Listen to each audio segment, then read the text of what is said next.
field, like a soccer field or a football field? And I'm happy to say that the answer is yes to that question. This is an image of Knott Park, which is in Naperville, western suburb of Chicago. And in the past, Knott Park hosted this event called Rib Fest, which brought in about 100,000 people within 4 days. That's an immense amount of foot traffic that this turf grass fields. And after that event, it looks exactly like this. It's a little bit tough to see, but it's brown, it's downtrodden, and there's a lot of bare soil areas that we have on this grass. What type of turf? What kind of grass? Kentucky bluegrass and perennial. Yeah. And so the manager of this lawn, his name is Carl Gora. He needs to get this grass growing green within 8 weeks because it's going to be hosting soccer games as well as baseball games right now. And so this event happened in July. Soccer and baseball happens out in September. And within 8 weeks, he gets his grass growing green. And a lot of people would assume he uses synthetic pesticides and fertilizer, but in fact, he does not use any synthetic pesticides or fertilizers to get it growing green. He uses organic fertilizers, he uses aeration, he uses overseeding, and he does use some reduced risk herbicide called Fiesta that I'll talk about a little bit later. And so it's successes like Carl's that really inspire Midwest Grows Green to capture them and then share them across the entire sports and recreational field management sector. And to do that, we developed what I call the Midwest Grows Green Lawn and Land Forum. We invited practitioners like Carl Gora, as well as turf experts, to share their strategies for reducing synthetic pesticides and fertilizers on these highly trafficked fields. We had about 4 sessions between 2016 and 2020. 3 webinars, 1 in-person workshop. They each cover different topics like compost top dressing, grass selection, and even community engagement. And we just have a wealth of information now that we have put up onto a website called lawnandland.org that I'll talk about a little bit later. But thanks to all that. Lawnandland.org. Yeah. The next slide will have that link. So based on all this information, that's how we developed this definition for natural lawn care. And I'll just repeat it. Natural lawn care is a systemic approach that refrains from using synthetic chemicals and focuses on building healthy soil, deep roots, and strong shoots to support healthy and resilient turf grass. Carl proved to us that this natural lawn care approach can be applied onto any field, even highly trafficked sports and recreational fields, as long as managers of these fields follow through or apply 7 essential components for integrated pest management or a natural lawn care program on sports and recreational fields. So this is a pull-up image from lawnandland.org that I just talked about. Lawnandland.org is the website for the Lawn and Land Forum. And as you'll see, what we really want to do is capture these case studies of the practitioners. So if you look at this pull-out, this is the landing page for our sports and recreational field management toolkit. And these 7 essential components are a little tough to see. I'll talk them through, but they're hyperlinked to a separate web page. So the very first essential component is essential tolerance thresholds for weeds and pests, or establish tolerance thresholds for weeds and pests, and then prioritize our fields based on those tolerance thresholds. And so we'll have a summary of both of these concepts. What are weed and pest tolerance thresholds on lawnandland.org? We'll have that summary, and also what is prioritization of fields. And then we have a case study of a practitioner applying it. The case study, which is the next slide, is Brett Hebert from the city of Stoughton. We have an interview with him where we talk about this approach, and then we have images of that project. So it's a really great resource I think, and it's free for use. All this content that is on lawnland.org is free, and a lot more of my presentation for this presentation is going to follow or refer back to lawnland.org. So of the 7 essential components, the first 3 are what I call practice-oriented components. And they're the most relevant to this presentation today, and I'm going to spend the most time on them. And so the first one, as I already mentioned, was establishing weed and pest tolerance thresholds, and then prioritizing our fields based on those tolerance thresholds. Second, we want to build a defense system against weeds and pests by increasing cultural practices on all our fields. And finally, if we have to use a weed or pest control product, we want to select the least amount of the least harmful of these products. The last 4 are what I call policy or strategy oriented components, and that's really just ensuring the success of the first 3 practice oriented components. I'll circle back to those at the end of this presentation. They're still important, but I want to focus more on these practice oriented components to start off. And I'm going to review all 7 of these components through the lens of our technical assistance program that we have at Midwest Grows Green. So the technical assistance program was started in 2020, and it's really out there to help park districts, school districts, and municipalities transition their highly trafficked sports fields or parks away from synthetic pesticides and fertilizers. Everybody that works with us, a park district, a school district, or a municipality, I call them partners. So I'm going to refer to them as our partners from here on out. And I'm going to try to refer to the technical assistance program as TAP, just to abbreviate everything. The website for TAP is at bit.ly/mgg in caps and assistance in uncaps. And that I want to bring that back up later in the presentation. Right now, we are working with 4 these partners in the greater Chicago area and 1 in Michigan. The 1 in Michigan is the city of Grand Rapids. The 4 in the greater Chicago area are the River Forest Park District, the Clarendon Hills Park District, the city of Elgin, and the city of Lake Forest. And for these partners, we provide our services in 3 phases. Phase 1 is our natural lawn care or IPM audit, which I'll talk about the most during this presentation. And then phase 2 is our 3-year natural lawn care management plan, which I'll present about in the afternoon session. And finally, we have our phase 3 implementation of the natural lawn care audit, or the recommendations that come from both the phase 1 natural lawn care audit and the phase 2 natural lawn care work plan. And why I chose to look through these components through the lens of our TAP program is because TAP is basically a spin-off of lawnandland.org in these 7 essential components. So you're going to see that phase 1 goes through those first 3 practice-oriented components of first prioritizing our fields, second increasing cultural practices, and finally, if we're going to apply weed or pest control products, we want to use data to use the least amount of the least harmful product. Phase 2, which I'll cover in the afternoon session, just takes a deeper dive into those cultural practices that are necessary for transitioning to sports and recreational field.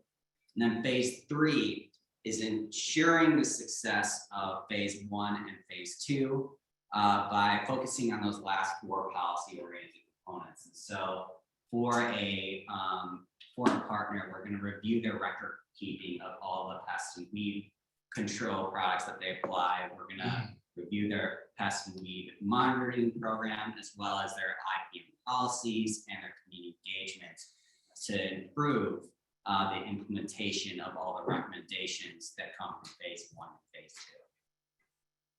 So starting off with that phase 1, IPM or natural lawn care audit.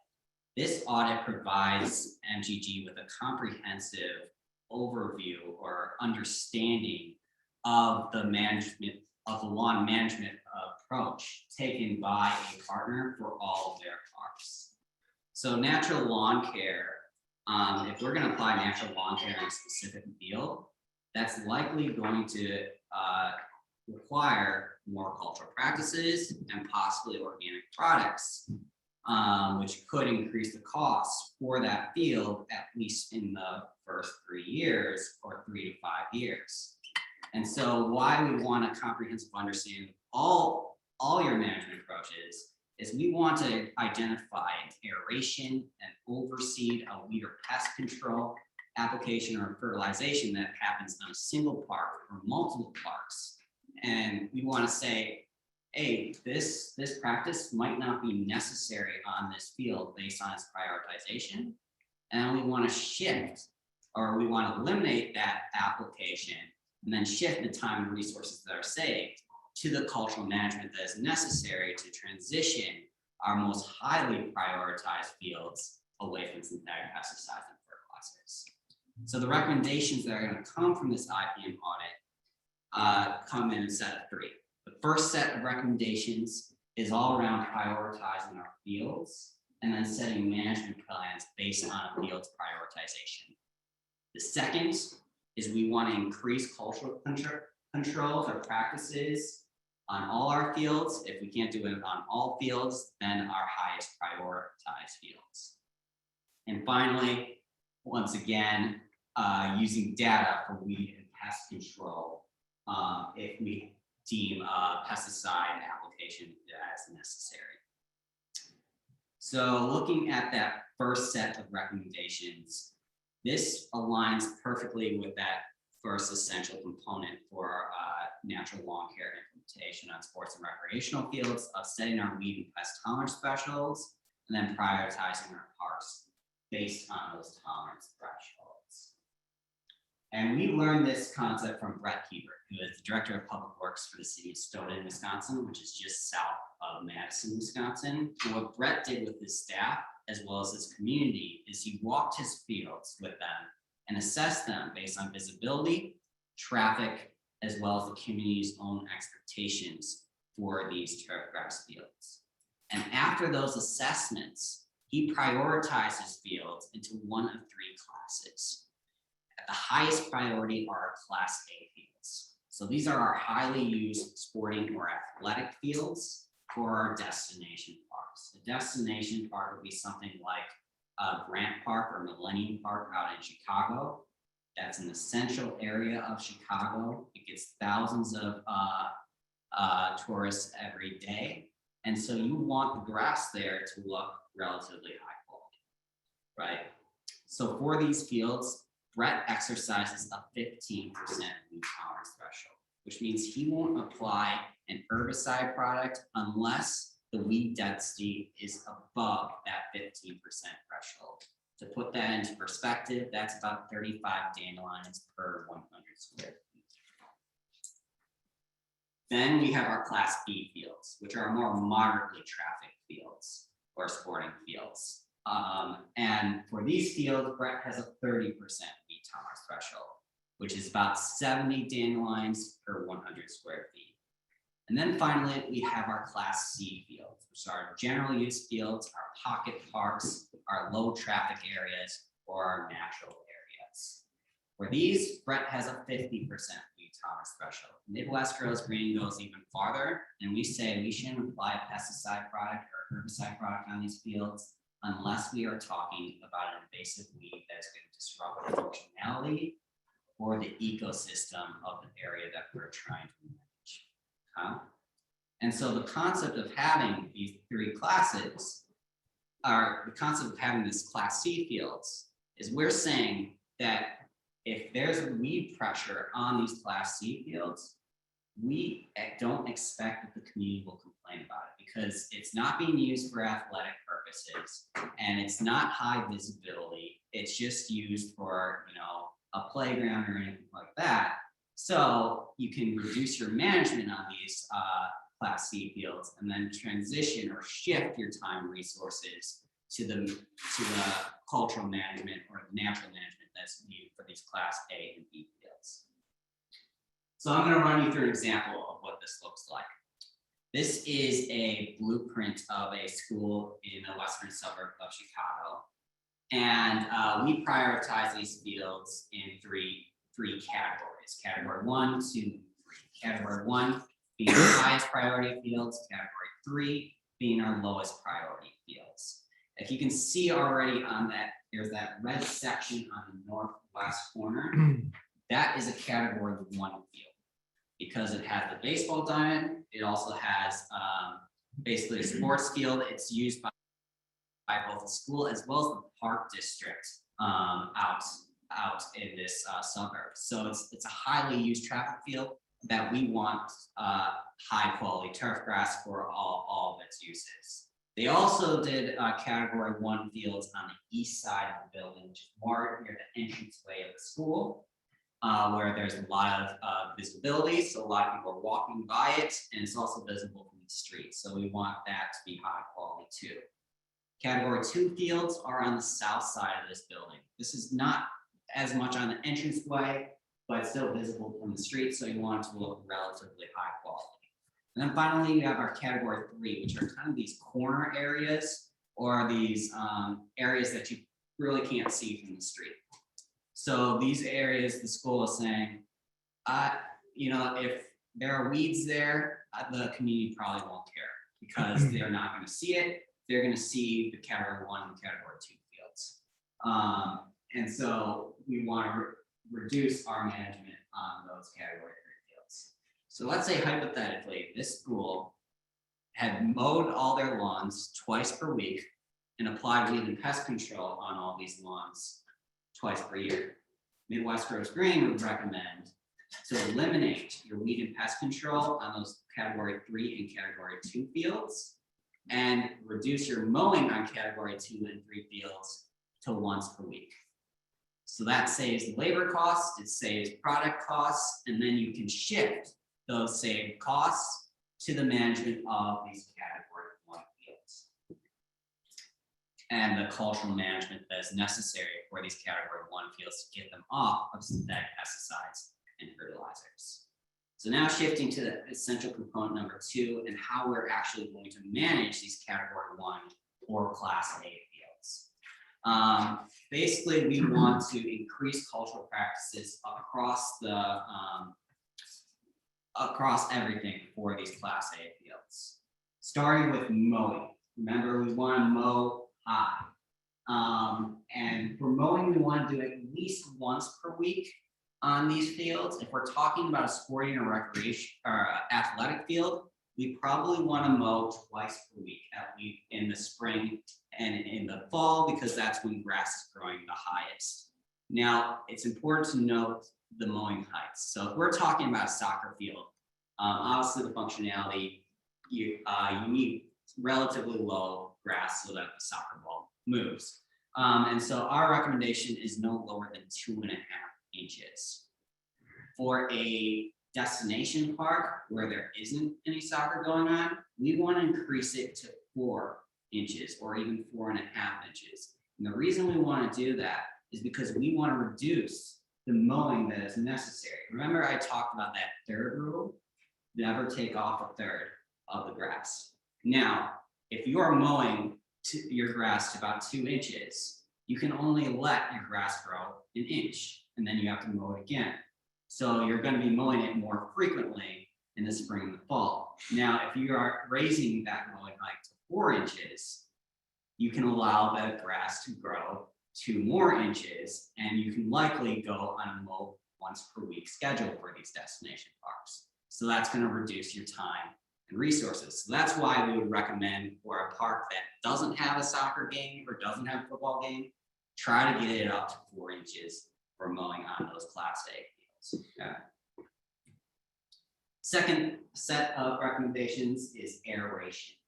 And once again, we want to aerate at least twice per year.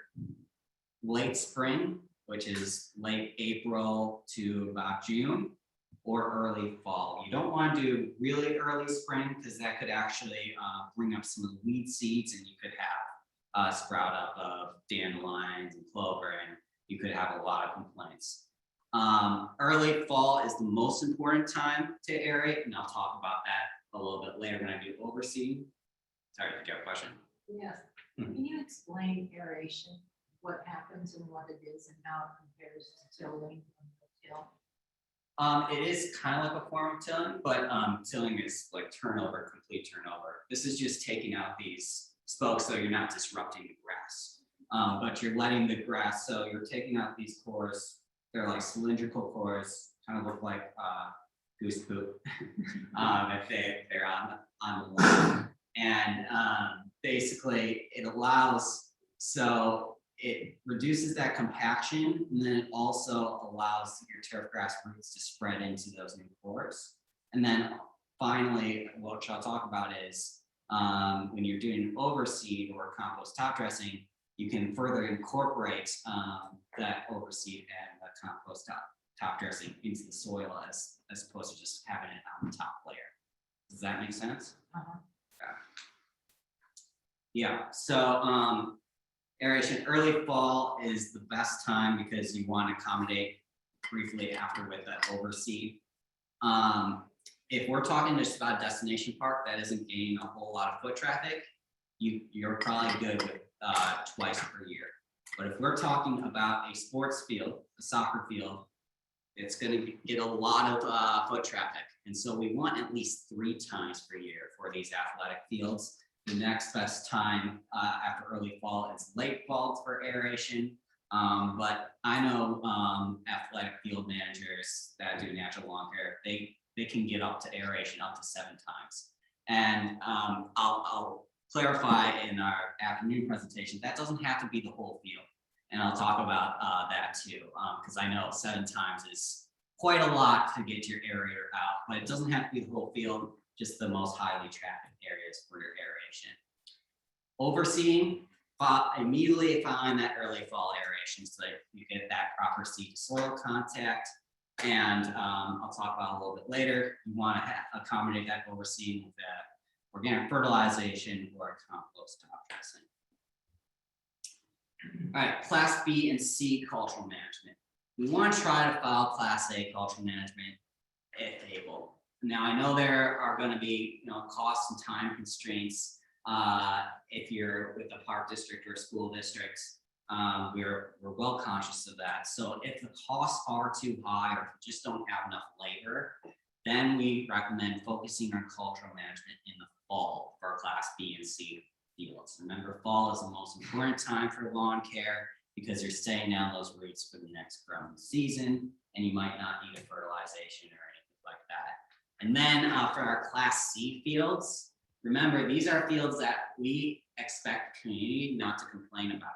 So you might only have to mow Class C fields and not do any of this cultural management, and then shift all of your time and resources to the management of our Class A fields and possibly our Class B fields. Moving on to the third essential component, you might have noticed that I haven't talked about weed or pest control to this point, and there's a reason for that. The reason I did that is because if you're applying a weed or pest control product, you are only addressing the symptom of the weed presence. You're not addressing the root cause. Meanwhile, if you're doing this overseeding program, accommodated with that aeration, that mowing, that organic fertilization, you are addressing the root cause, and you are choking out those weeds and preventing them from having access to air, water, nutrients, and sunlight. We do understand that weed pressure can get to a point where it disrupts the functionality or the aesthetics of your park, and you need to intervene. And in those cases, we want to stick back to our weed tolerance thresholds. And just to remind you of our weed tolerance thresholds, for our Class A fields, we have a 15% weed tolerance threshold. For our Class B, we have our 30% weed tolerance threshold. And for Class C, we're only going to control these weeds if they are invasive. Now we have a list, it's on lawnandland.org, of organic and reduced risk products for sports and recreational fields. That's at bit.ly/mgg caps and broadleaf in uncaps. Now, these products are selective. So that means that they will kill dicot weeds of dandelions, clover, chickweed, and the list goes on. It won't do crabgrass, which is monocot, and it will leave your grasses relatively unharmed.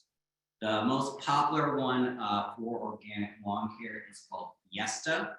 It is the iron chelate product. It's not exactly organic, so it's not OMRI listed, Organic Material Reviews Institute, but it is very low toxic. It's just an iron chelate product, and it's basically brought up more by dicots than it does monocots, so it turns those dicots a little bit black, so those weeds a little bit black, and that's how you kill it. You have to apply this product twice within 3 weeks for the highest effectiveness. It is still very expensive product. And that's why we always are going on our cultural controls. But as I mentioned, when I showed that park of Carl Gorup, he does apply Fiesta with effectiveness on that park. The other ones are reduced risk. They're listed by the EPA as reduced risk, and those include tenacity, I believe, quicksilver, silver, and adios, and they're all different concoctions of chemicals. I forgot the active ingredients, but if you go to that link, it'll tell you about those active ingredients and those products. Those products are a little bit cheaper than Fiesta, but they still are more expensive than your 2,4-D product. So when you say Fiesta is more expensive, 2 times, 5 times more than what cities are normally using? I do not know it off the top of my head. It's at least 2 times more. I'll say that right. It's at least 2 times more. Yeah, and which is why, you know, we want to use this at a very limited capacity. Now, you know, as you know, restrictions are going on some of these pesticides, the cost or the demand for these products could increase, and so theoretically, the cost of these products are going to continue to go down, but at this point, it is a very expensive product. Looking at grub control, once again, we want to use that pest control, pest threshold, and for our threshold for grubs, we are saying 5 to 7 grubs per square foot.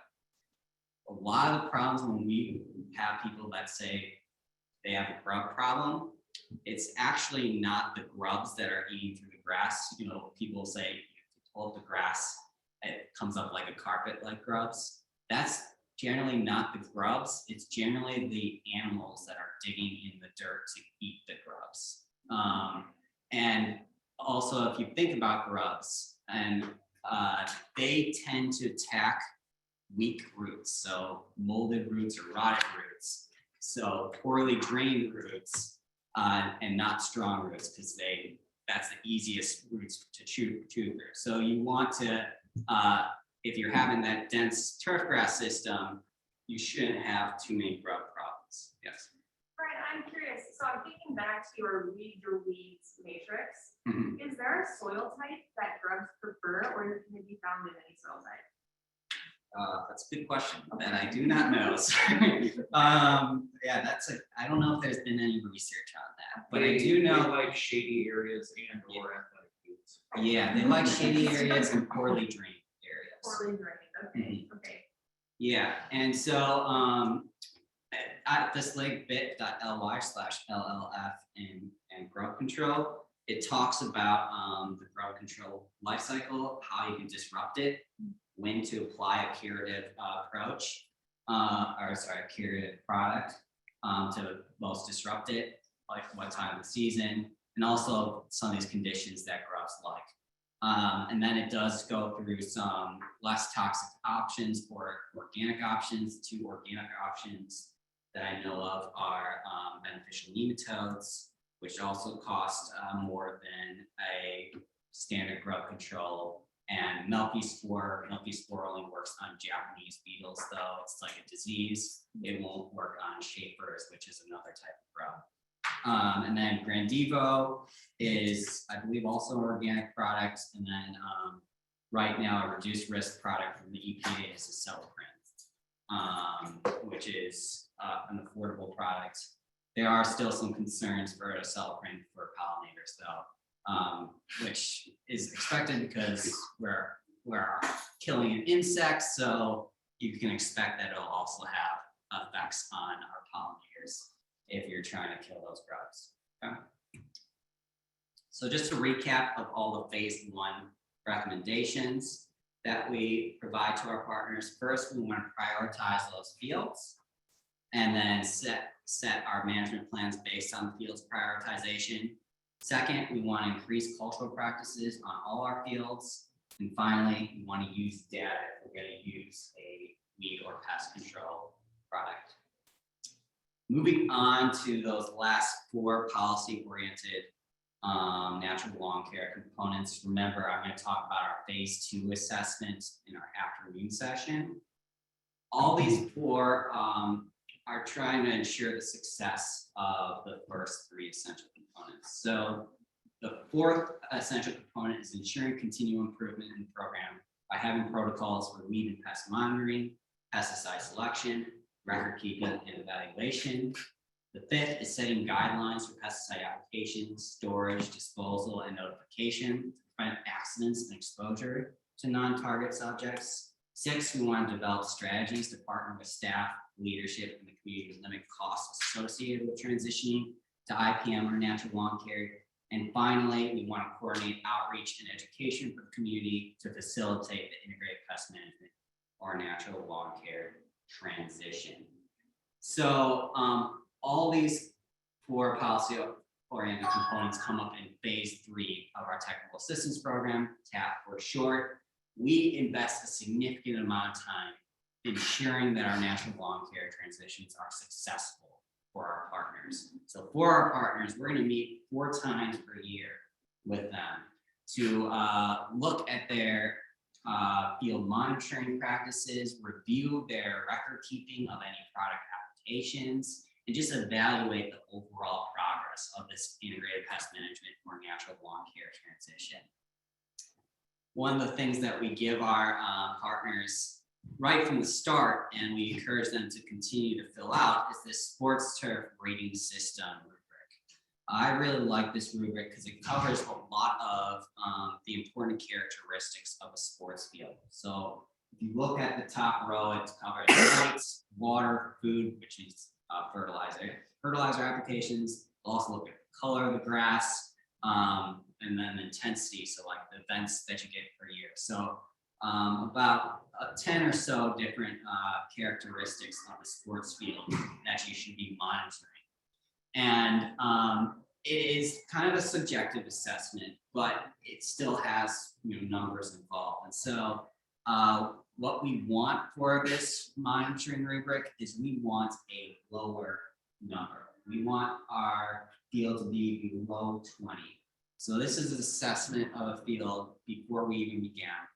And if you look at the very first factor, it looks at light and the percentage of shade that this sports field gets. A sports field, if it's Kentucky bluegrass, which most sports fields are, you want no less than 8 hours of sunlight. So if it gets full sun, we're going to rate it as a 1. If it's deep shade, we're going to rate it as a 3 because that's not great quality for this sports and recreational field, and it could struggle. So we go down the line based on those different characteristics, assess a score on what's going on. And so a score below 20, we can continue current management. If it's between 21 and 35, we want to kind of reassess our management and make a couple different adjustments to our management plan. And then if it's at 35 or above, we want to consider a complete renovation of that field. Fortunately, I haven't or seen many fields that are above 35. And so, but I actually will go through a field where we needed to consider complete renovation, and I'll talk about that a little bit later.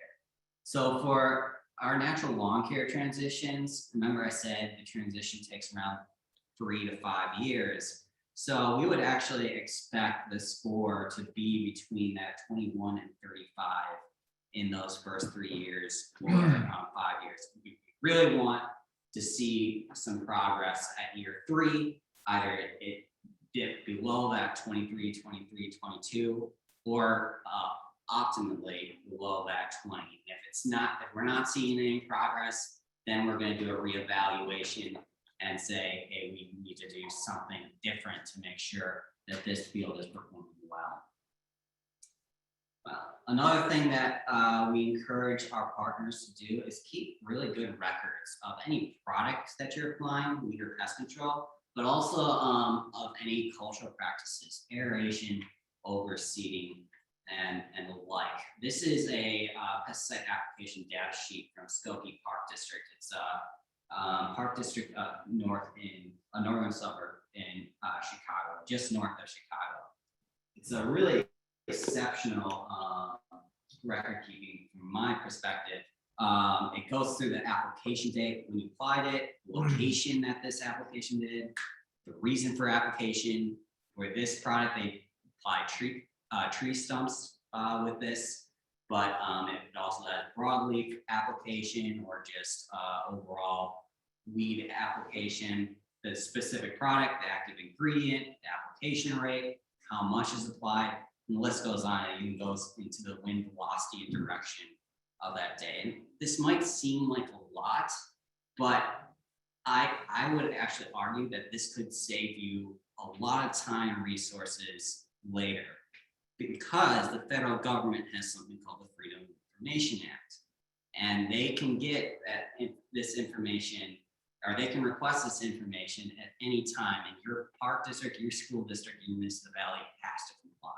And if you don't have these records, and they're asking for every pesticide application, your staff is going to be going through wasting a lot of time coming up with all this information for that resident that is requesting those applications. So I say save the time, use this pesticide application data sheet, make sure that you do your work early so that you're not wasting time later.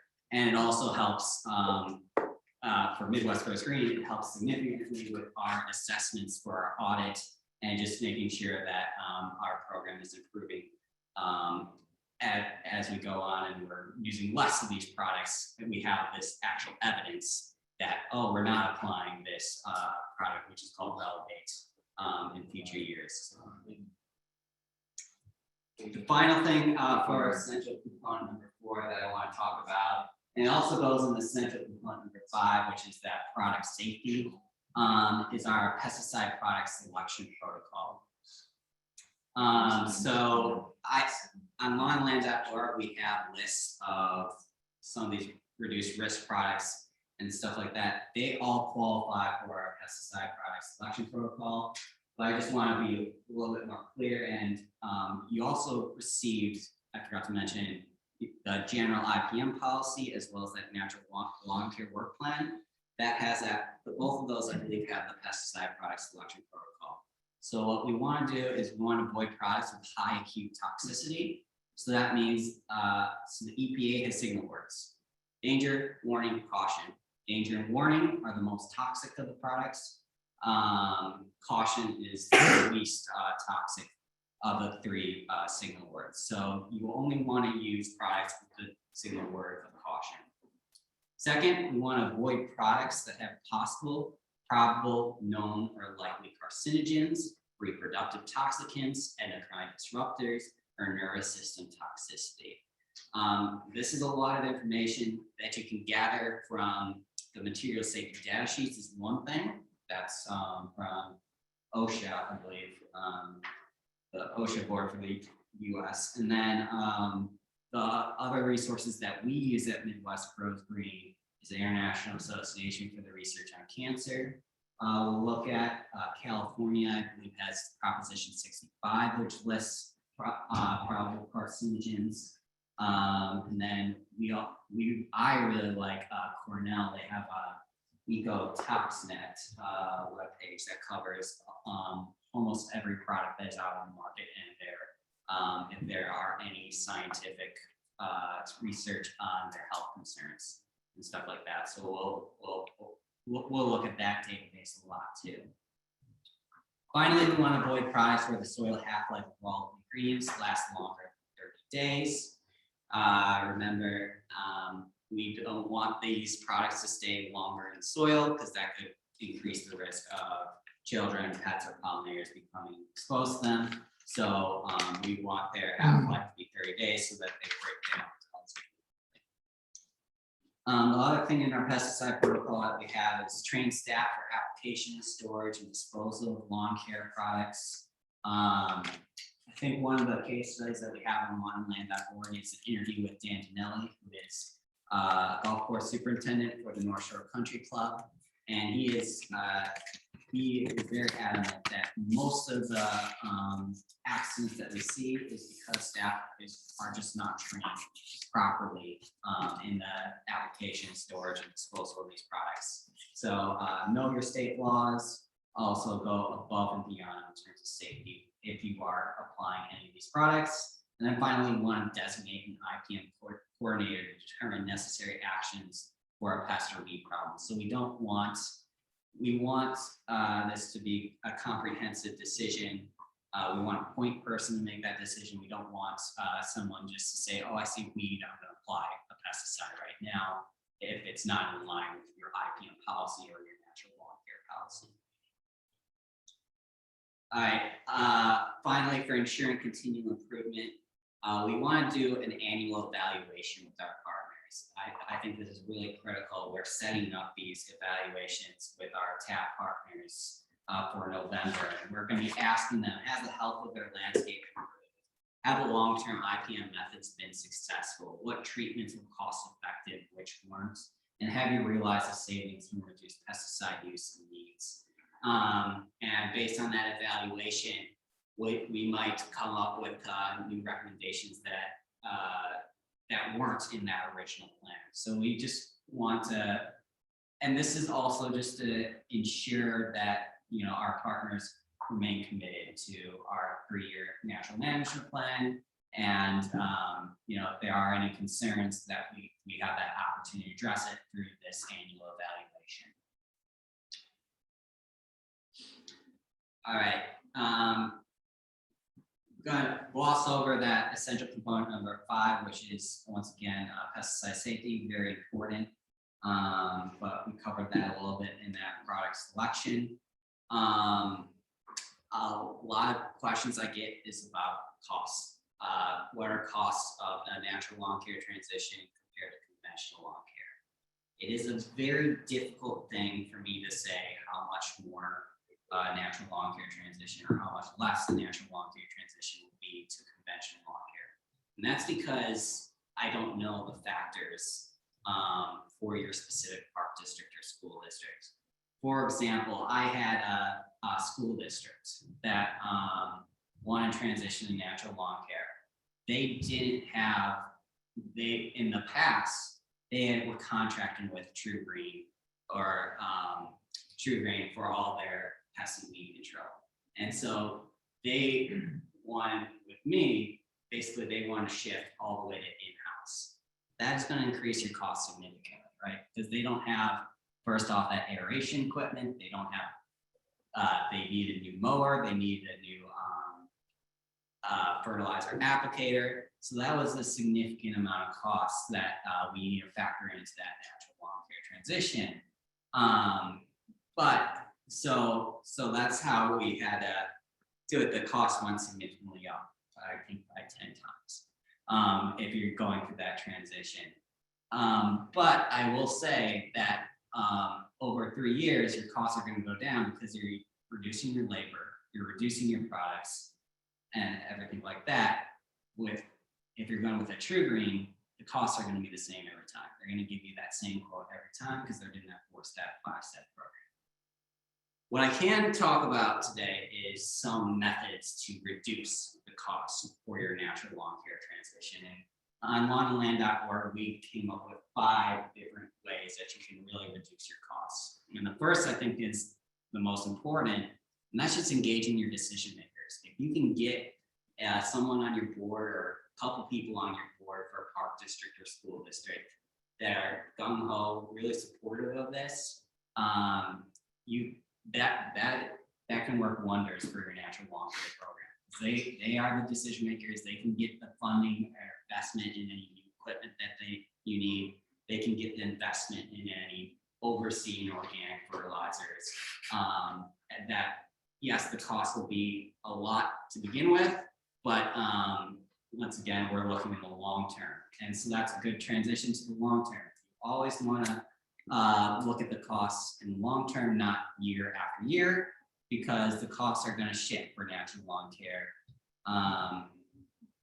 depending on the year and depending on environmental conditions.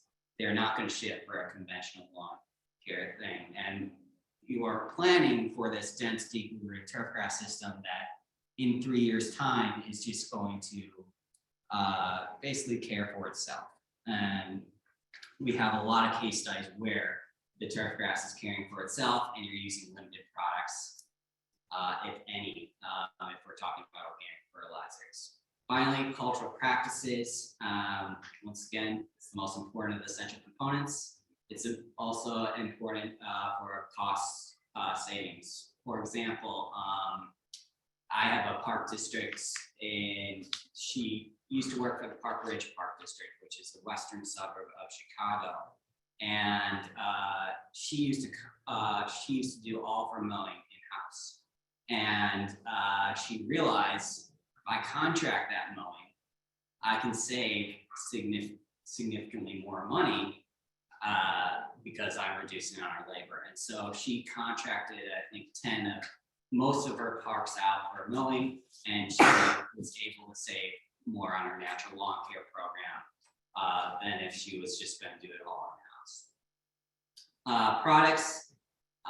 One of the great things is a lot of these organic fertilizers that are coming out on the market, their prices continue to decrease and they're becoming more and more cost competitive compared to conventional products. So that's really good, a way to reduce your costs. And organic fertilizers, remember, you're treating the soil, you're not treating the plants. And a lot of times, and I'll talk about in my later presentation, is you'll find that a lot of these nutrients are already in your soil. It's just you have to unlock them with your cultural practices. And I'll talk about that later when I go through some of the soil tests that we have for our case studies. And then finally, managing community expectations. That is the largest thing for Midwest Grows Green. We started off as an initiative trying to educate community members how they can limit their own synthetic pesticide fertilizer use. One of our most successful campaigns, we do it every year with the city of Chicago, is our dandelion campaign. The Chicago Park District doesn't apply pesticides in 92% of their parks. And mainly because of cost reasons, but they get complaints every year about dandelions. And we work with them to come up with signage like you see on the right-hand side, just saying, if you see dandelions on your park, this is a good thing because we're not using any pesticides or any synthetic fertilizers that could harm your pets, your children, or your pollinators. That really resonates well with the community. And Chicago Park District works with us every year because they reduce their complaints significantly about the weeds on their parks. So our technical assistance program, that phase 3, does do a lot of community engagement. We do presentations just like this. We do signage, and signage includes links to more natural lawn care resources on Midwest Grows Green's website, maybe other areas too.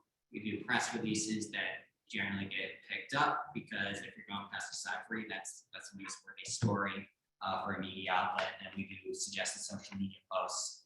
Midwest Grows Green has a pretty good presence on Facebook as well as Twitter.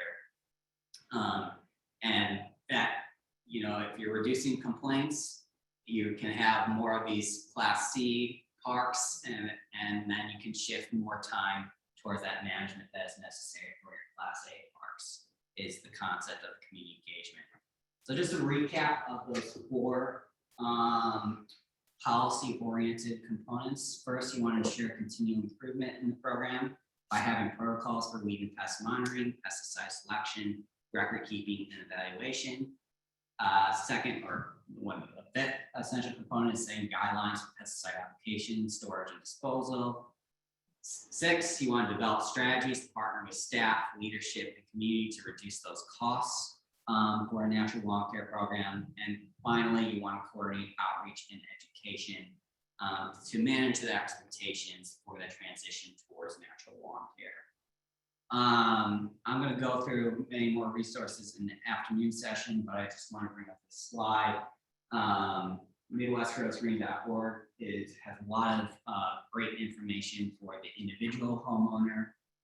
We also have a flag that you can sign up at bit.ly/mggcaps and TLDG.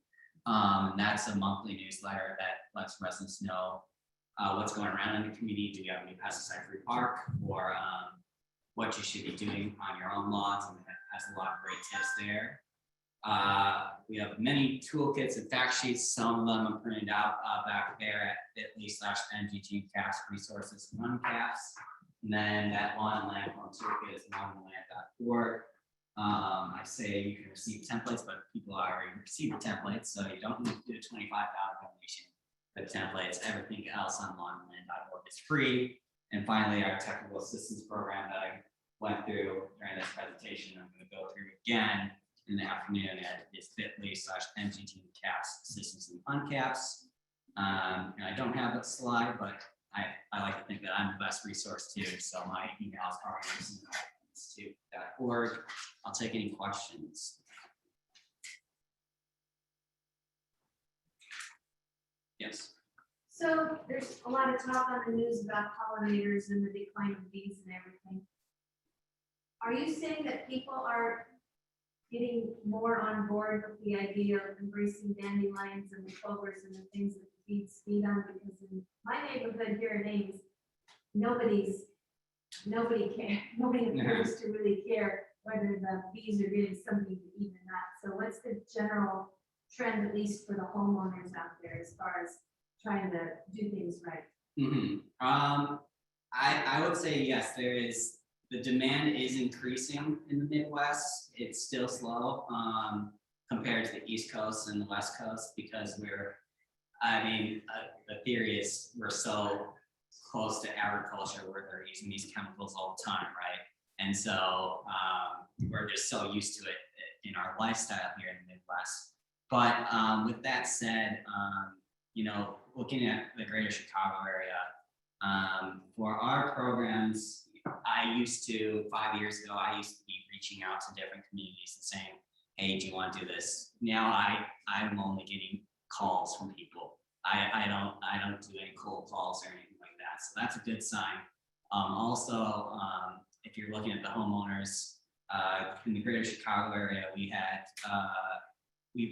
I've talked to our natural lawn care or organic lawn care companies, and a lot of them are saying they're being crazy busy with different requests, and 2 of them actually expanded into the suburbs. Actually did an expansion this year in the greater Chicago area. So I would say the demand for it is definitely increasing. And then going with the expectations of dandelions and everything like that, that's a new thing that we are trying to get into the West Coast Green. We kind of started in 2018.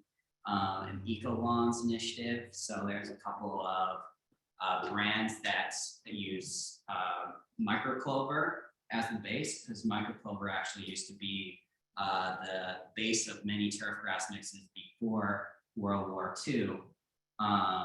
It was even in Scott's lawn care and products and stuff like that. They had something called Flobex because it recycles nitrogen.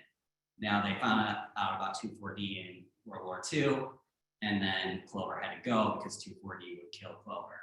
But essentially, there are a couple companies that are trying to bring back clover with these eco lawn mixes, and then they have some wildflowers and everything like that to help with pollinators and stuff like that. I will talk about clover a little bit later in the afternoon presentation because it does have some concern for sports fields, not because it's a tripping hazard, but because it's just a harder surface compared to turf grass, is the main concern.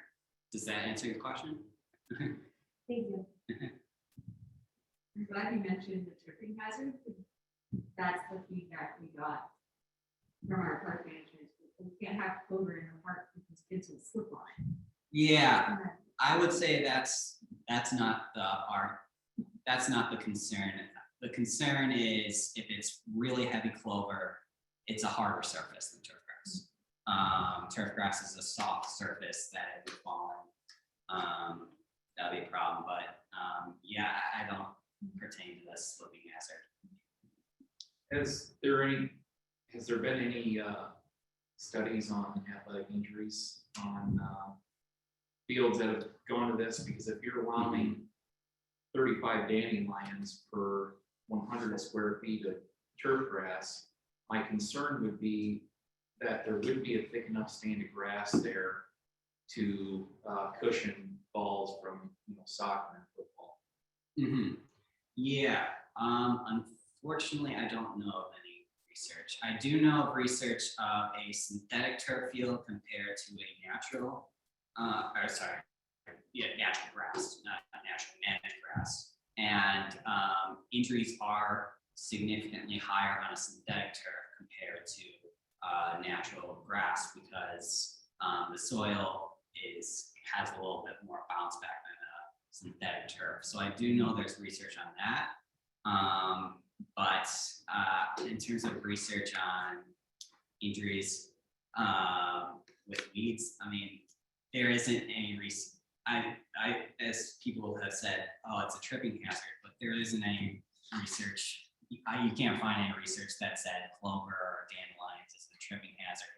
It just, I would say it's just built into the sports management field that this is a tripping hazard.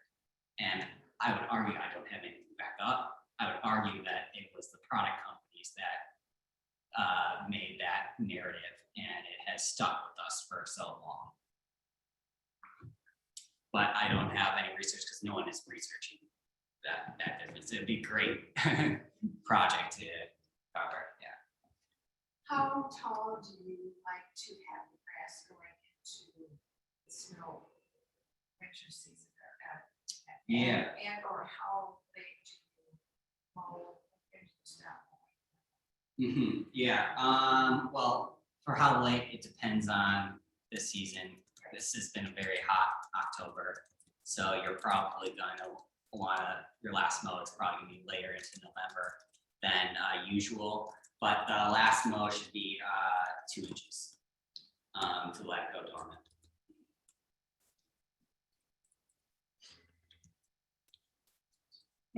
So in park areas where you're mowing at 4.5 inches, are dogs getting fleas? Because I've had a bad neighbor who let their grass get obscenely tall. And in those years when the neighbor wasn't mowing the lawn, my dog got fleas. Yeah, that's a great question. I would say because of the mowing, you're still mowing like once a week on the 4 inches, right? In the spring and the fall.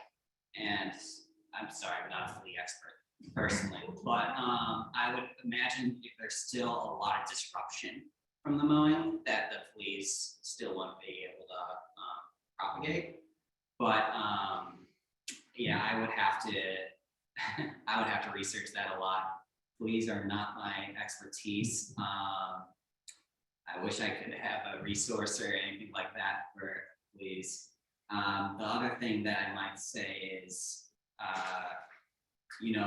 if I'm thinking about other pests, right? If we're talking about climate change, mosquitoes are increasing, ticks are increasing, and we might also be seeing some flea increasing because of climate change. I can't back up because I don't know the life cycle a little bit, but I do know for some of these pests, it's more climate change centered than how we're managing properties. Yes. We have a lot of leaves in our yard in the fall. We just mulch over it with the mower. What about that? Is that bad for the yard? Sorry, what? I said, we have a lot of leaves in our yard in the fall, and we just mulch over them with the mower. Yeah.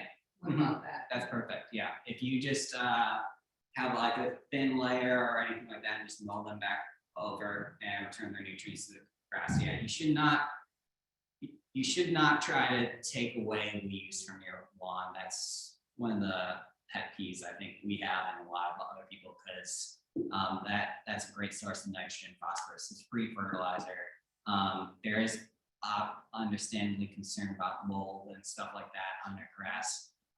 So that's why we say thin layer, and then the other, if there's excess, try to put it in a compost pile or try to compost it. Don't try to put it in the waste in the landfill. What about uneven lawns because of earthworms or night crawlers? Is there, when I mow, it's like mowing over Mowing over it. bumps and lumps, and Yeah, is there a way to for a sports keep field. them in, well, this would be in residential lawn. Yeah, I mean, I would say if it's for a residential lawn, I don't think most people will be concerned about it. The only concern I have for an uneven lawn is if you have poorly drained areas, and the best way to deal with the poorly drained is compost. I would say, but if uneven based on worms and stuff like that, we want worms because I they're know, that's the problem. they're Feeding my mower at that. they're great. So you just need to, I would say that's a manage of expectations and say, earthworms Deal is with it. healthy and good for your grass, and you just need to deal with some unevenness with it. That's just nature. Do you find snow mold in the spring to be a problem in this region? Snow mold is more of a problem, I would say, for golf courses, because you're mowing it at such a low thing, and also I think I did tell you you don't want to have snow mold. Also occurs like if you try to do a little bit too much in terms of fertility, I believe, in the winter. Like doing the compost top dressing too close, and that can increase snow mold. So you want to be careful how close you're fertilizing towards the winter. But I haven't really seen too much snow mold on our sports and recreational fields. That's because they're mowed so high. I will see it on golf courses, and that's definitely a problem for golf courses. But and then the other thing for snow mold is I believe climate has a lot to do with snow mold presence. When I lived in Minnesota, it was a bigger problem, much bigger problem than this year. I don't know why. Yeah, it probably is. Yeah, we don't unfortunately work a whole lot in Minnesota. I've talked a couple times in Minnesota, but in Illinois or Indiana or Michigan, I've never heard of a snow mold problem with our fields.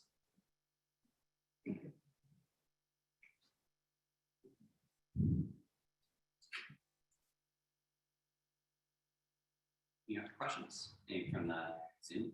Do not have any from our participants online. I guess we break for lunch and Yeah. come back. Yes, okay, so we're gonna take a little bit of a break for lunch, and we'll be back on the same link around around 12:30.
Yep, all right. There's Okay, supervisors, yeah. so it is just right before 12:30, so I think we're gonna bring it back, and our attendees online can sort of filter in a little bit, but we will go ahead and get started with the 12:30 session. We'll get you out of here just right around 1 o'clock. Oh, yes, okay. Sorry. Thank you, Audrey. One other thing that I do want to mention briefly, something that we sort of revamped at the beginning of this year was our local champions network. So those are really passionate community members who have sort of opted into this group that gets special training and support from Good Neighbor Iowa to be able to do like advocacy work and any sort of like events or outreach in their own communities, being based out of the CEEE, but being a statewide program. The idea was just that people really know their community best. And yeah, so we just want to be able to provide additional support. And that community champion, local champion group meets quarterly just to sort of like discuss problems or barriers or successes. And then a Good Neighbor Iowa staff tries to fill in and see how we can provide support. And it's really just like a group of people that are working across the state to see pesticides be reduced in their communities. So if that's a group that anyone is interested in being a part of, please go ahead and email myself. We'd love to have you in the group, and we are trying to do like an annual training once a year. So just shoot me an email and we would get you a part of that group. Yeah. Emily, what did you call that group? We call it the Local Champion Network.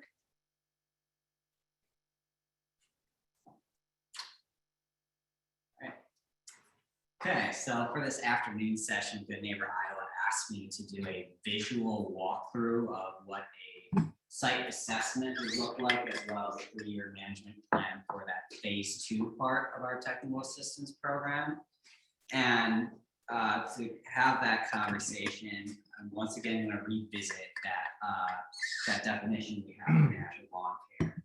And once again, zero in on those 3 things: buildings, healthy soil, deep roots, and strong shoots. And so for our technical assistance program, it takes a deeper dive into cultural management practices we want to implement for a specific site. And all our recommendations are going to be located around those 3 principles: building healthy soil, deep roots, and strong shoots. And so starting with the strong shoots, as you can see on the paragraph to the right-hand side, that's our top row. And so we are going to recommend to our partners turf grass mixes that can handle a lot of wear, drought, as well as disease. And then we are going to clarify those management practices like overseeding and aeration that are necessary to make sure these turf grass mixes are working well or growing well on our fields. The second set of recommendations are going to go around root density or strong or our deep roots. And so we're going to identify soil compaction as well as poor drainage issues on our field. And then we're going to recommend compost, aeration, and other practices that will fix those issues. And then finally, we're going to test the soil and look at the soil health and see if there's any nutrient deficiencies or other deficiencies, and offer recommendations for organic matter dense materials to solve those issues. So I'm going to go through 2 examples. This first one is in a suburb, in the western suburb of Chicago. It's the River Forest Park District. This is our technical assistance program. This is an aerial of the field that we were tasked to renovate or just to manage with natural lawn care. And on that area, you'll see some red circles as well as some numbers. The numbers are a little bit hard to see, but the numbers on this field are going to be at the penalty areas on either side.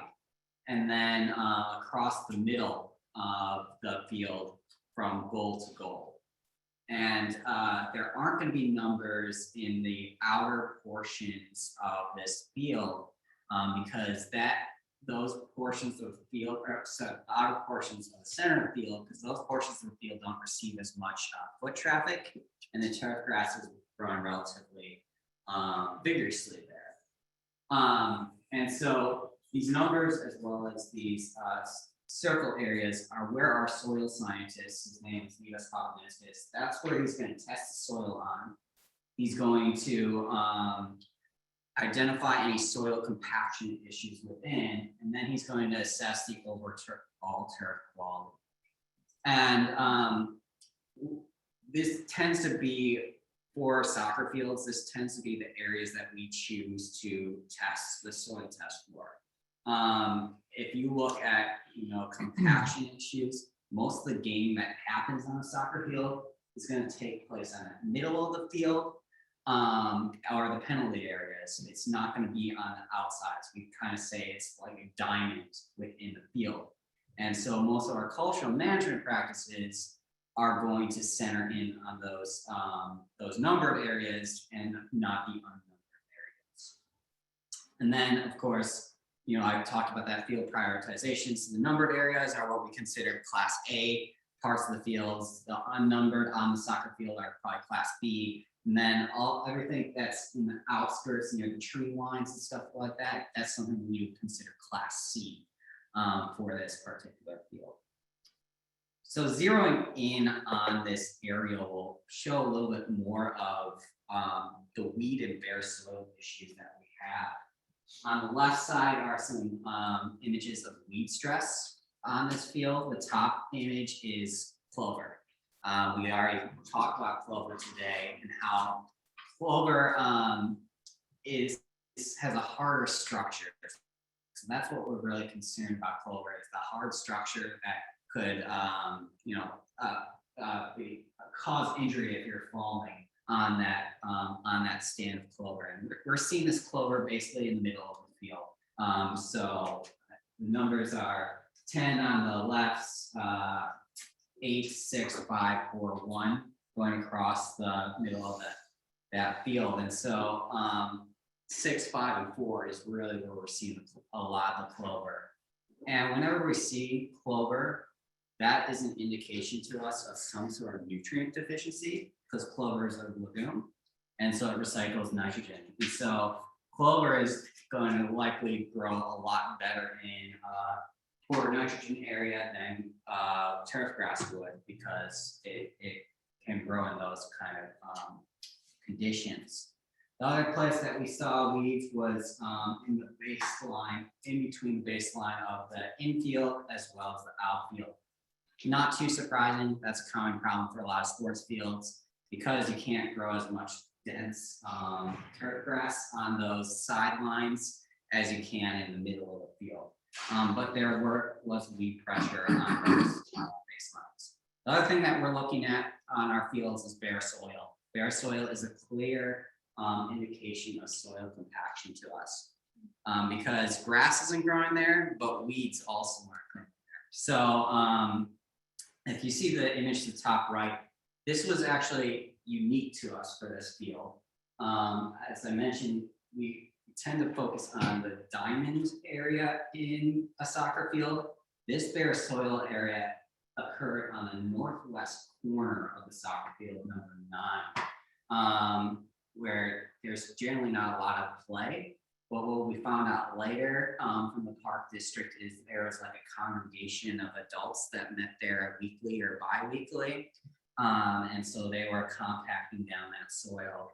And that's why we were having a lot of bare soil area. So that's what we factored into our site assessment, that we want to address this area number 9 in our recommendations. And then finally, the goal mouse have a lot of bare soil. Not too surprising if you think of a soccer game, the goalie is walking on the goal mouse pretty much the entirety. So that's where we get that soil compaction that we have. To further assess these problem areas, we use two tools, and it's in the image to the left. The larger of the devices is called a soil penetrometer. And as you can see in the image to the top right, the penetrometer has a dial that's going to measure the soil's resistance to the device's tip in pounds per square inch, or PSI. And so on that dial, there's a red region, which indicates a PSI larger than 300, which is considered root limiting for all plant growth. So the concept is if this penetrometer reaches 300 PSI at shallower depths, that is a higher indication of soil compaction than if it's getting deeper, if it's reaching it at deeper depths. So we're looking for areas where it hits 300 PSI at very shallow depths, and then we're going to say that's a compacted area that we want to address later with our recommendations for cultural management. The other tool that we use is a steel soil sampler that you see, which is the smaller of these two devices. And you can actually see a core that we took out from this field in the image to the bottom right. And about 4 inches deep is a really distinct gray layer, and that is clay layer. So we knew going in that this soil was going to be heavy clay. And clay does create a lot of problems for sports fields. It doesn't drain very well, and it causes a lot of soil compaction. But it doesn't make natural lawn care impossible. It just it makes we have to make sure our cultural management recommendations are addressing this clay and making the soil more workable for grass to grow. And so that's what we're going to address with our cultural management recommendations. So let's look at the actual site assessments, or the results from both the soil compaction and the soil testing. This is the soil compaction results from the penetrometer. So if you remember, the field was numbered, and I have it 1 through 10, and then we also have the outfield for the northern ball field, the outfield for the southern ball field, and then the infield for the southern ball field. And basically, you can see this indicates how deep the soil penetrometer went before it hit 300 PSI. 300 PSI are those red bands that you see. Yellow bands means it was over 250 PSI, which plants can still grow in, but that's a borderline concern. Green is under 200 PSI, which means uncompacted, good conditions for grass. As we expected, that number 9 area, which was that northwest corner, very compacted, only went about 3 inches deep before we hit that 300 PSI area. And then we were also very concerned about the outfield for the north ball field. And everything else looks semi-okay. I mean, we have a lot of yellow, so we're definitely going to want to address that with aeration, but we're going to want to do something a little bit more for areas 9 as well as the outfield for the north ball field. And so if you look, we're gonna really pay attention for our cultural management on this north part of the field. Yes. How are these samples taken? Like, how close together? How many samples per area? Okay. Sorry. That would be a good question for the soil scientist. Okay. I can't recall off of the top. I'm pretty sure he just did the compaction once for the numbered areas, and then I think he did multiple times for the outfield Okay. for the circle areas, but I'm not positive about that. Okay. Sorry. No, that's just that curiosity. And then I forgot how many cores he takes for the soil testing. I know he definitely soil tests. Actually, I think I don't think he really worried about he didn't do soil tests for the numbered areas. He just did for the red circle was. Okay. If I remember, because that's where I got the soil test results. Okay. Yeah, so, Thanks, Ryan. sorry, I No, forgot the that's exact. helpful. Yeah. Yeah, so that's what we're gonna really focus on is that northern part of this park for our cultural recommendations. This is the soil test results for the fields, the outfield area. I believe that's the outfield for the north ball field, the infield for the south ball field, and then finally we have the soccer field where he took a number of different assessments. So everything that's labeled in green means it's an adequate range for turf grass growth. So we're pretty good if you see on the nutrients. There is, calcium is a little bit high. That's not too much of a concern because calcium is actually pretty good for grass. But why we think it's high in calcium is because this field is watered by city water, which comes from the lake. Lake Michigan out in Chicago, and that tends to be higher in calcium than a lot of other water. So that's why we're seeing those high calcium rates. The only thing that we were really concerned about was the soil pH is a little bit high, around a little bit basic at 7.3. We want to be below 7 for the turf grass. But we can address that with regular recommendations. And then you do see that pink for the sulfates. That pink means like a huge concern, but we just, we attribute this to testing error. Because if you see at the outfield and infield, sulfate levels are pretty low. And so we were surprised to see sulfate levels so high.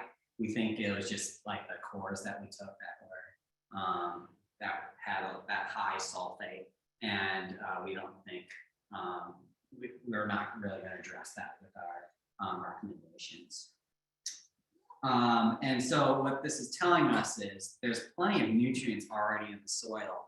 It's something that is locking up these nutrients in the soil that's preventing turf grass from growing on these sites. And it's a combination of that high soil pH that we see, the clay soil that we saw in that soil sampler, as well as the soil compaction that we're really going to want to address in our recommendations. And so here is what the recommendations look like for this turf grass field. We want to mow twice per week on this field, spring and fall. Remember, that's when it's most frequent, and you get a lot of turf grass growth. You can do once per week in the summer during droughty conditions. I believe this park district was doing about 2 inches in mowing height. We want to raise it to about 2.5 inches for the turf grass.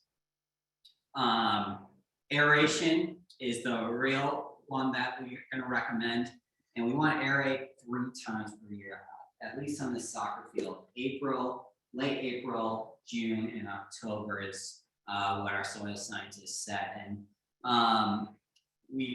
as I mentioned before, we do want to continue to increase that aeration, especially for these really highly impacted areas.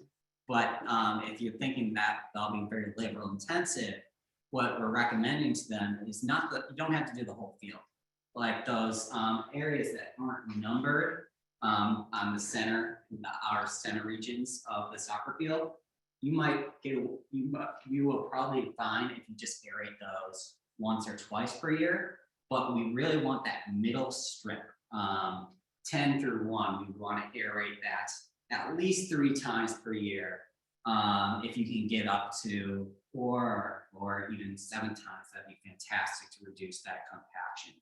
So that will reduce your time. The other thing that I'll mention is it doesn't always have to be a core aeration that you can do for this turf grass. So this is a Kentucky bluegrass mix as well as some ryegrass. It's 70 to 30 perennial ryegrass with Kentucky bluegrass. Kentucky bluegrass grows by rhizomes. So if you can get your hands on a slicer, which moves a lot quicker than a core aerator, then that will do well on that kind of middle strip, because that slicer is going to create some space, and then the turf grass through its rhizomes is going to want to grow into those open areas. And so then you're creating even a more denser kind of Kentucky bluegrass strand if you are doing a slicer in combination with a core aeration. And the slicer is less time compared to a core aerator, which is a little bit slower, obviously, because you're taking out those cores. So that takes a lot of time. And so overseeding, we want to overseed after each aeration. That is our main weed control. Just grow grass where weeds would normally grow. So if you're creating these holes, you want to make sure that weeds don't establish in those holes. You want to make sure your seed over those. And as I said, we have a 70 to 30 perennial ryegrass to Kentucky bluegrass mix on this field. And then our main recommendation, or our primary recommendation, was to accommodate that overseeding as well as that aeration with some compost top dressing. And you can see the compost. This is an aerial of the compost that we applied on this park in May of this year. And so compost, as I mentioned before, has that porosity and that sponge-like structure that we really want for soil. And so we want to do about 1/4 to 1/2 inch per application, 1 inch over the season. For this particular park, though, we actually, I think we applied about 1 inch on this area, and we focused on that problem area that I said in the north field. So number 9, as well as the outfield for the northern ball field. And so you can see the aerial is exactly on that corner. We bought about 35 cubic yards of compost from the local source provider. That was about $600. It was just one truckload that we incorporated, and this compost should improve our previous cultural management recommendations that we have for this field. And so here's the process that we have for that compost incorporation. Top left is the aerator that we used before to prep the sites, and you can see the holes on the image to the top right that we were able to get those cores. And then we had some machinery, some tractors to bring compost from the northwest corner onto the field. We have some people raking in that compost to incorporate it. And then they also had, I have a video if we have time, I can show it a little bit later. I have a video of this other kind of machinery that we use to incorporate the compost after spreading it. And after it looked like the image to the bottom left is what we did for this site in terms of the compost incorporation. Looking at the whole calendar of the year, so this compost incorporation happened in May. We do 3 sets of recommendations: the cultivation, which is the compost, the slicing, aerification. Then we do a fertilization recommendation, and then finally that mowing recommendation. So as you can see, we have the compost application in May. We want to either slice or aerate and overseed in May as well to get some more turf grass growing in those areas. We want to do some sort of other aeration either in August or September, and then accommodate that with some overseed and hit those problem areas as many times as possible that our labor allows us, so that we can really reduce that compaction with the cultivation. Fertilization, I forgot to mention that this park district was using organic fertilizers before we came in. Their one was Sustain 824, which is a completely organic product. And so, we saw really good fertility, and it's just about how we can get that fertility from those organic fertilizers to the grass. And that's where all of our recommendations came. And we just recommend that they keep on their organic fertilization program. I think they were doing it 3 times per year. We recommend at least this year to boost up, I think, to 1 more time, lasting lasting the month in September, or going into early October. And then finally, there's that mowing schedule that we, yes. Were they doing anything else that you're aware of to get more phosphorus into the soil for all the seeding that's being done? We didn't have any recommendations, because if you look at the soil tests, I think it was actually high phosphorus.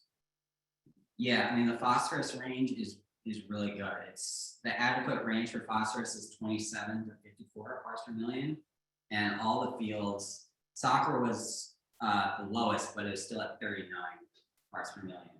So we basically said, you know, you don't need any phosphorus based on the soil test, and you just need to access the phosphorus that's already in the soil. Does that make sense? Yep.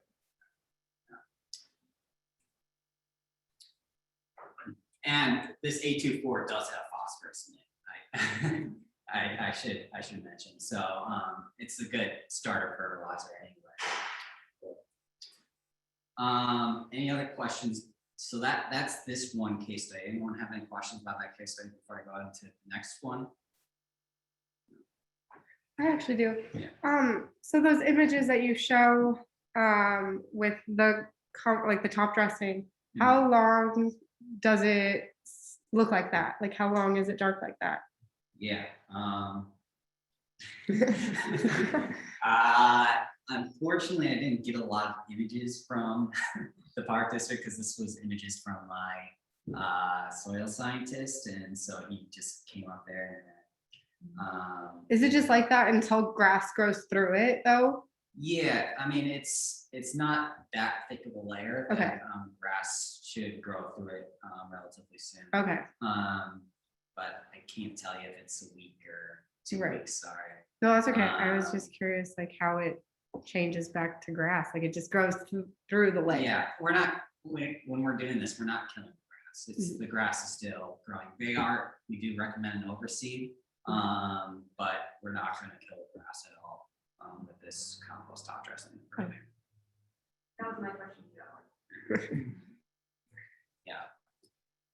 All right, so the second case study is a little bit different. We're not dealing with a sports field right now. We're just dealing with a recreational field altogether.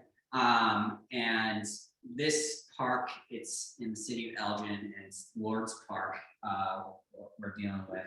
And we have a photo journal of all this work on our website, because we just kind of completed this project. But Lord's Park is a destination park, essentially, for the city of Elgin. It's about 120 acres or something like that. It's a very large park. And Elgin is all the way on the west, all the way western suburb of Chicago.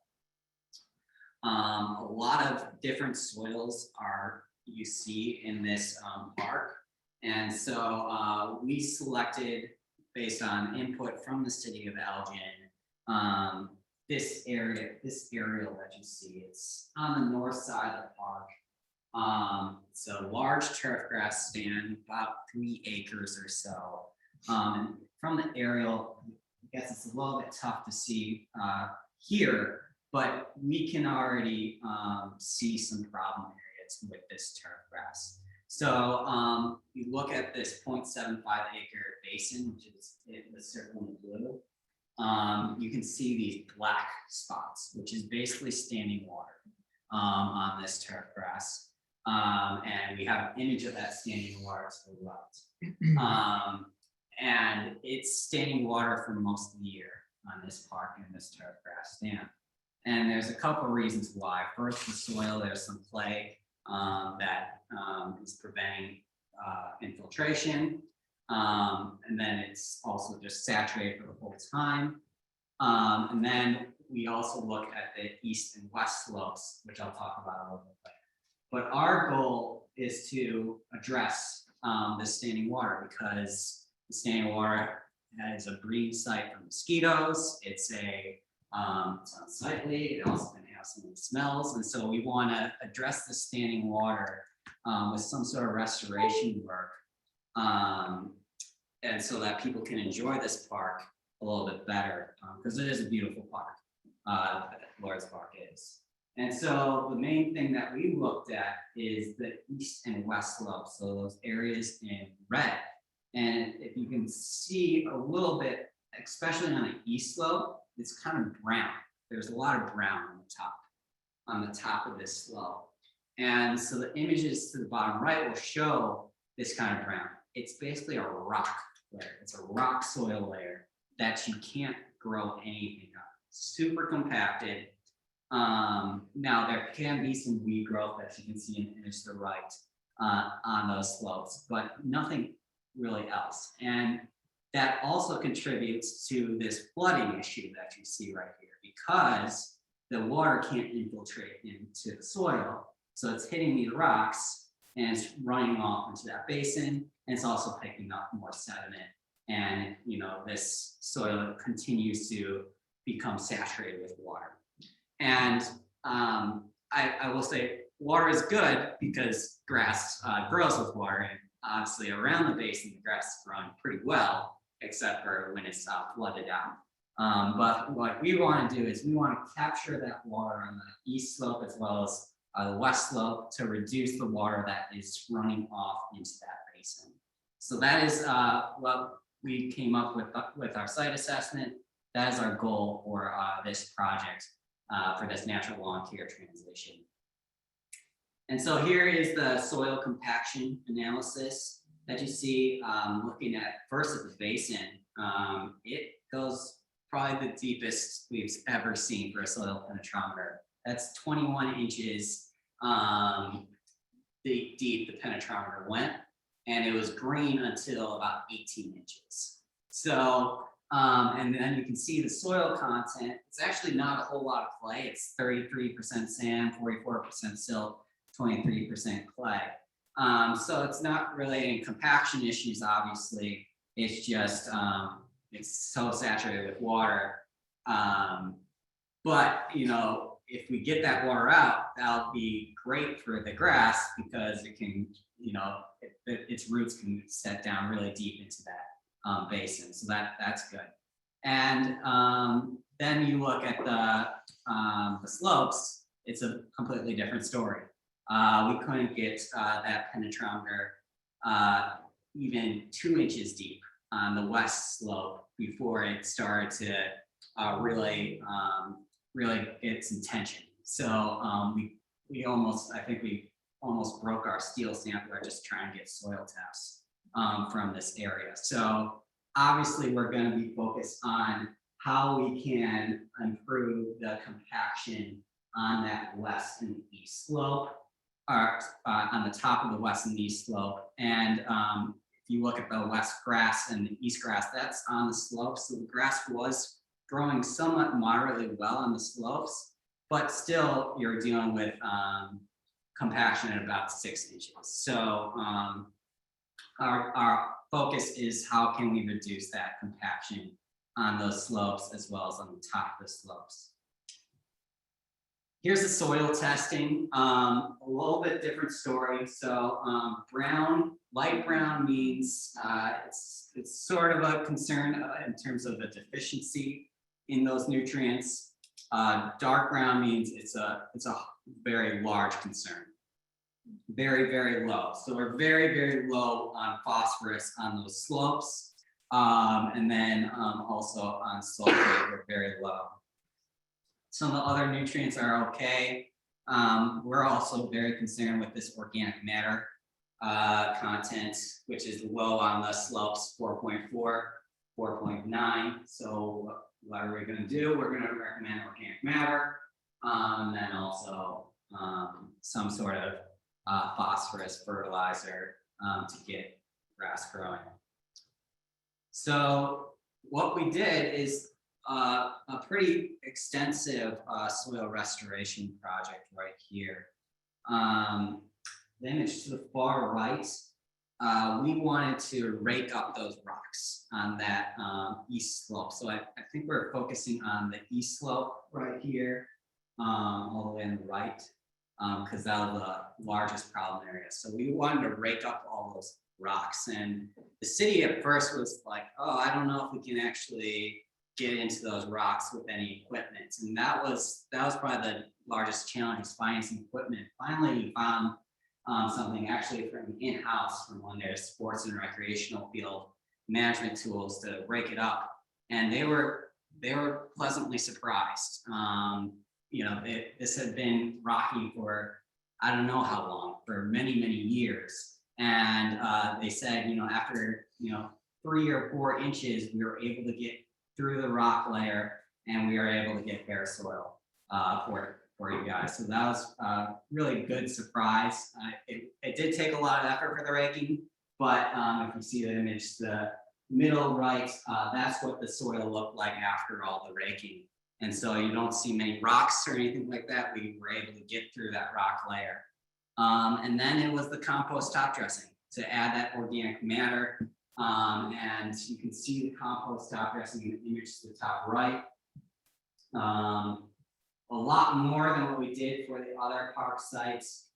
I think we had at least two truckloads of 35 cubic yards of compost top dressing for that area. Did the same thing of that aeration, and then the application compost top dressing. And then if you can see in the image to the left, that's about a week later, and the seed is already starting to grow. So we're really excited about that. I have an image from, I think they just sent me an image today or yesterday or a couple days ago where the grass is continuing to grow in. So this was an area that we couldn't grow grass before, and we are growing grass now and without any synthetic pesticides or fertilizers. So we're really happy right now with those results. Obviously, we have to wait till the end of the growing season, but the city of Elgin keeps reporting back to us, and I think they were pleasantly surprised. They were kind of hesitant about this whole project before, but now, after they saw everything that we could do for the soil restoration, I think they're really excited to see the results come up next spring. Does anyone have any questions about that project? No.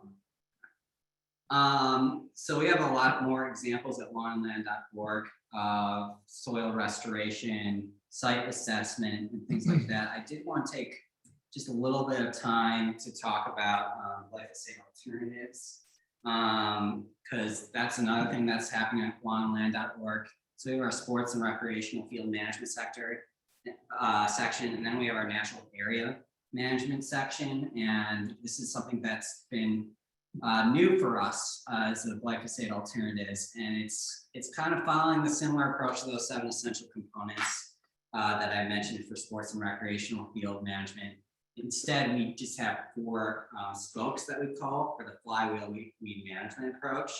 And basically, if you envision like a flywheel, an industrial flywheel, it takes a lot of energy to get that flywheel going at first.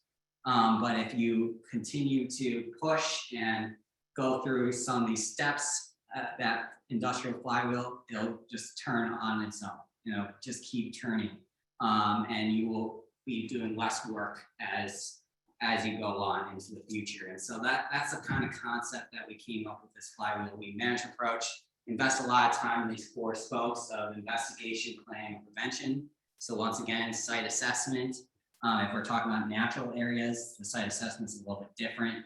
We want to look at kind of the soil and the sunlight conditions are the most important, as well as some of the remnant plant communities that we want to transition this field back to. Then it's the plant and seed selection, really selecting competitive native plant mixes that are going to outcompete some of these invasive weeds for the area. Third, we have a web page for alternative weed control products and practices, some that I've already mentioned today. But we go even further into things like solarization, grazing with goats, or just conservation mowing, and also some alternative products to consider. And then finally, that evaluation and improvement, which I covered a lot in our sports and recreational field management approach, just to make sure that flywheel continues to move and continues to manage these invasive weeds or unwanted vegetation while eliminating or reducing our synthetic herbicide use. in particular our glyphosate use, which is the most used herbicide in agriculture, but also for natural area management. So if you want to learn more about that, the link to that is at bit.ly/flywheel approach. You need to make sure you capitalize the F as well as the A in that bit later. With that, that's everything that I want to go through on site assessment. I don't know if anybody has any questions or wants to see anything else that can, any of our other projects.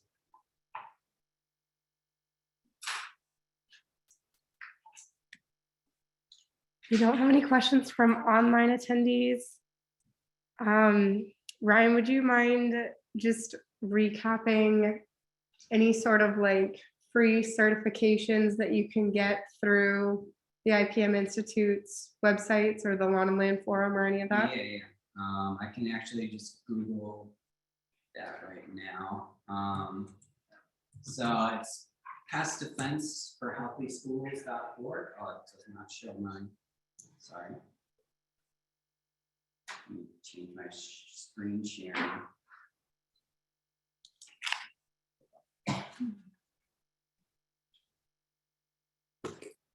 So this is the main one for schools that I would recommend.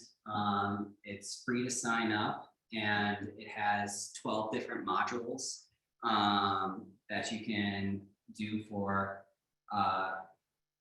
school IPM, and you can see it's introduction to IPM in schools, training for custodial staff, training for school nurses, training for landscape and ground school professionals.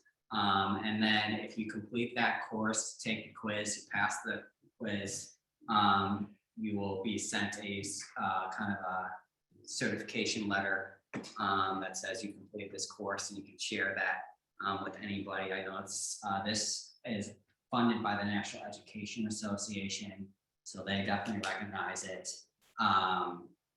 and it's very well known. The person that the brainchild is our founder, Dr. Thomas Green, who does many different trainings for IPM in schools.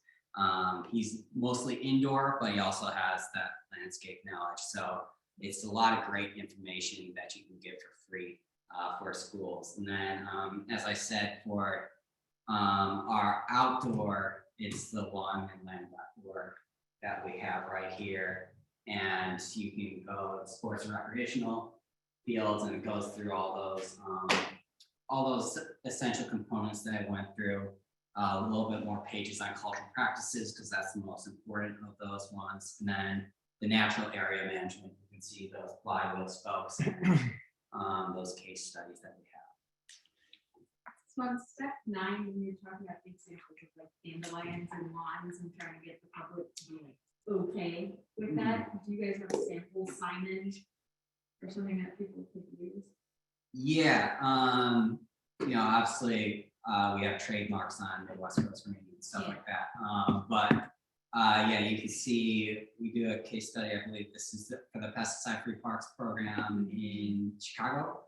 And so this is one of the posters that we do for them. It talks about kind of like the 4 steps for a home lawn that you can do.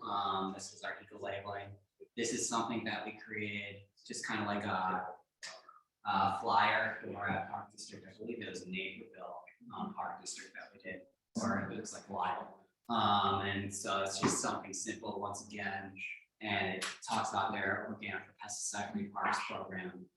And then this is an example of one of our signs that we do. So yeah, it'll go through a lot of those examples, and it's not just Midwest Coast Green and communication. I think we also have like committees for natural lawn care. Minneapolis had an exceptional committee, and interviewed Russ Henry, who is organic lawn care person out in Minneapolis about their work. And then yeah, this is the brochures that you can pick up, the brochures over there, and events, and our retailer program. Yes. What's that Lawns to Lanes? Is that the Minnesota's program?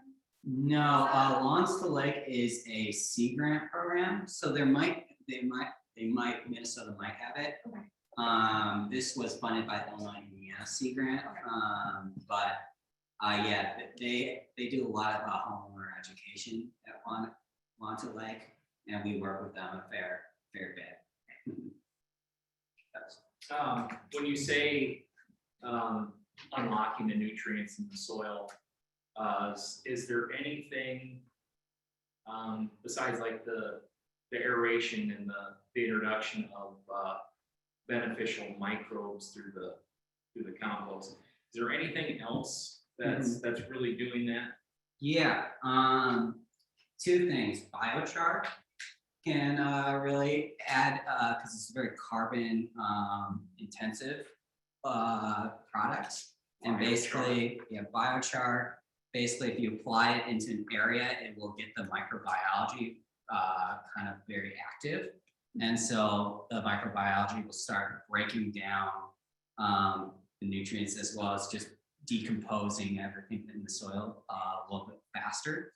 And then the other thing is molasses, which is basically just sugar.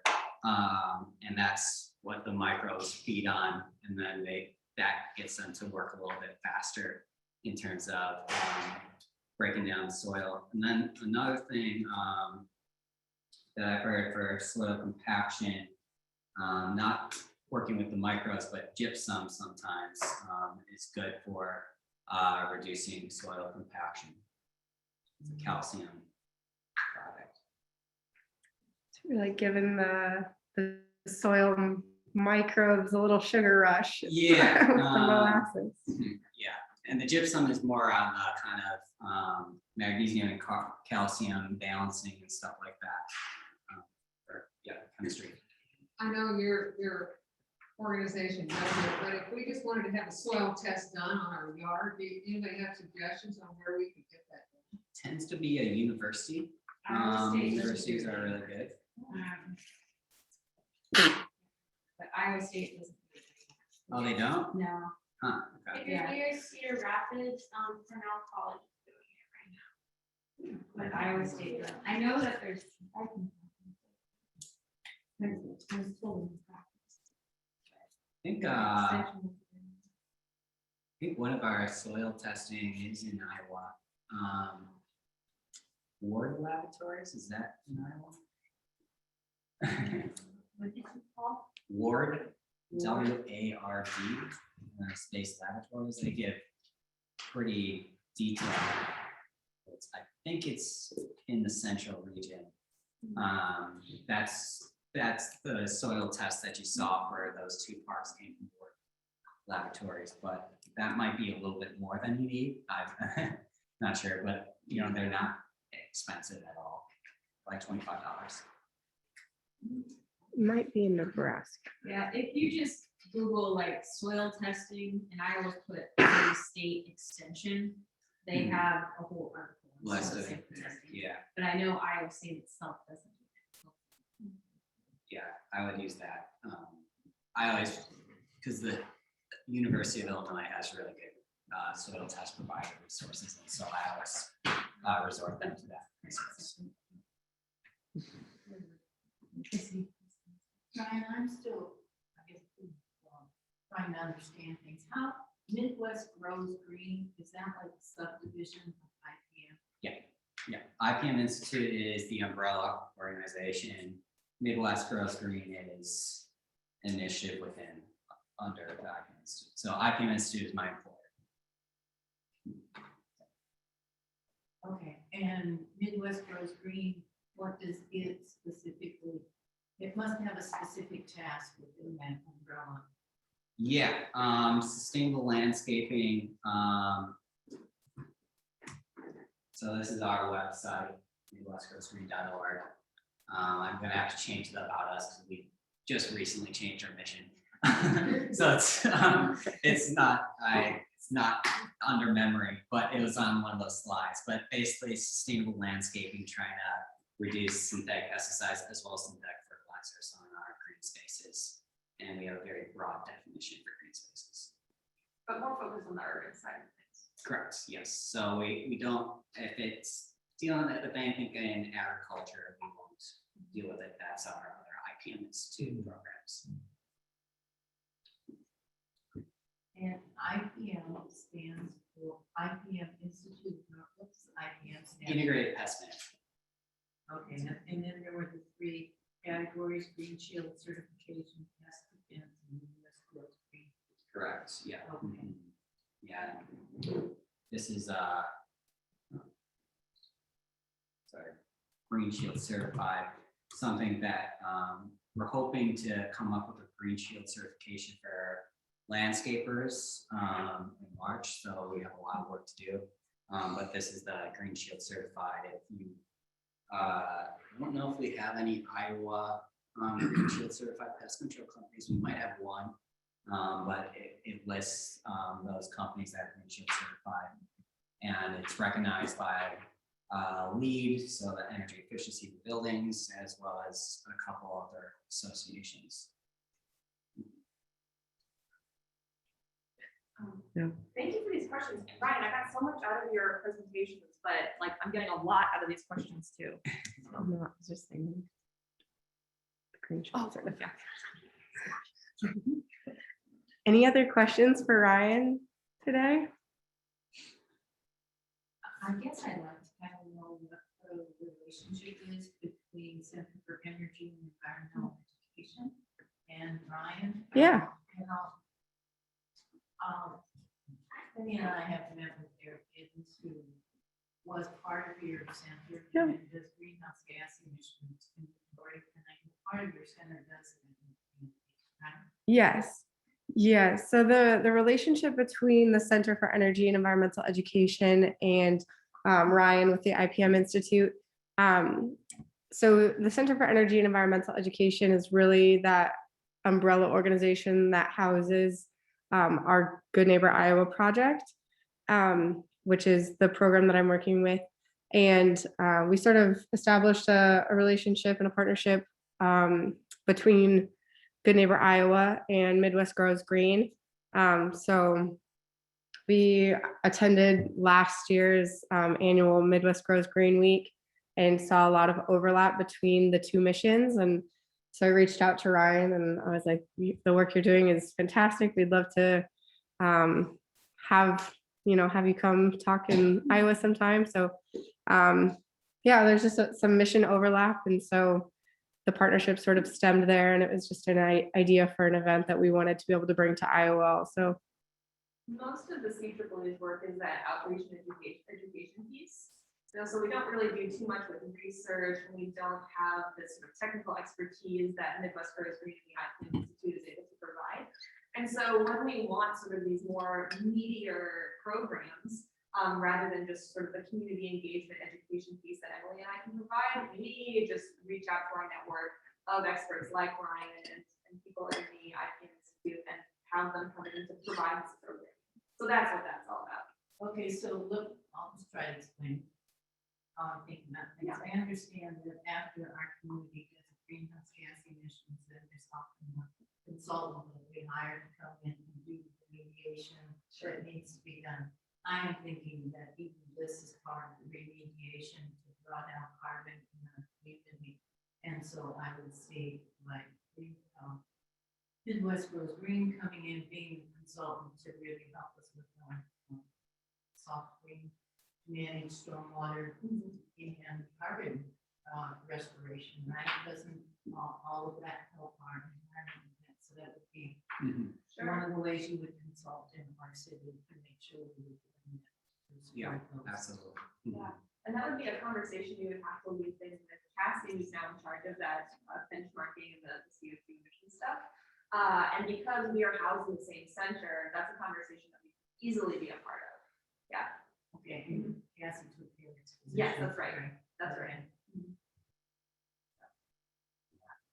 Happy to like have conversations about this too, to figure out how we can become more involved in communities across the state at the center. So if ever you have more questions about this, please reach out to me or Emily or our center director to figure out how we can make this happen. Well, I also know there's so many organizations in Iowa trying to work together. I think thousands of friends of Iowa is working with a lot of that stuff. Pushing forward your services, so I really appreciate that. Awesome. All right. Thank you so much. Yes, Ryan, thank you for being here. Okay.